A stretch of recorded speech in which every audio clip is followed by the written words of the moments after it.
ما حصل في مشارف مدينة رسول الله صلى الله عليه وسلم أول أمس، بل وهذه الليلة أيضا التي هي ليلة السنة الميلادية أو الإيدارية، سموها كما شئتم، حيث استقدم إلى مدينة الحبيب المصطفى عليه الصلاة والسلام ثلة من المطربين والفنانين، استضيفوا ضيافة رسمية، وذهب بهم إلى مدائن صالح، إلى ديار ثمود، ليلتقطوا الصور، وينطق أحدهم ليقول إنهم الآن في زيارة قبور الصالحين.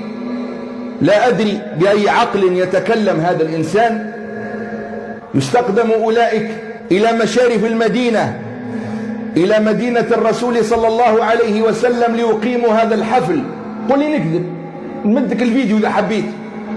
أين غيرتكم أيها المسلمون على مدينة الحبيب المصطفى عليه الصلاة والسلام، الذي قال كما في الصحيحين من حديث علي بن أبي طالب، قال: المدينة حرم بين عير إلى ثور، جبلين من جبال المدينة، من أحدث فيها حدثا أو آوى فيها محدثا فعليه لعنة الله والملائكة والناس أجمعين. وأي حدث أعظم من هذا الحدث حينما تقام حفلة غنائية ترتفع فيها صوت هذه المطربة ماجدة الرومي. نسأل هؤلاء: هل هؤلاء المطربون هل هم من أهل الإسلام أم أنهم من النصارى؟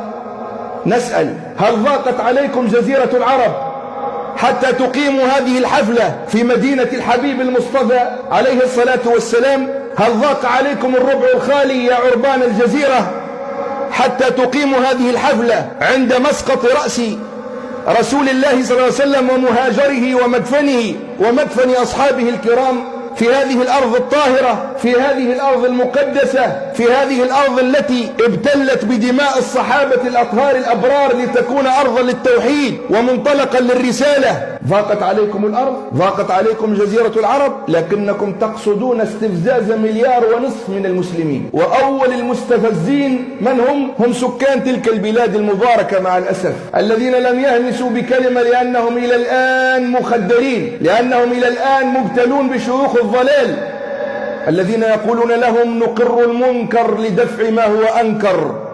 ونحن جميعا المسلمون معنيون بمدينة الحبيب عليه الصلاة والسلام. تلك البلاد بلاد طاهرة، لها من الخصوصيات ما ليس لغيرها. لو قيمت هذه الحفلة في أرض بعيدة عن قدسية تلك البقاع الطاهرة التي هي مهوى أفئدة المؤمنين، والله قد نقول يعني فريقا هدى وفريقا حق عليهم الضلالة.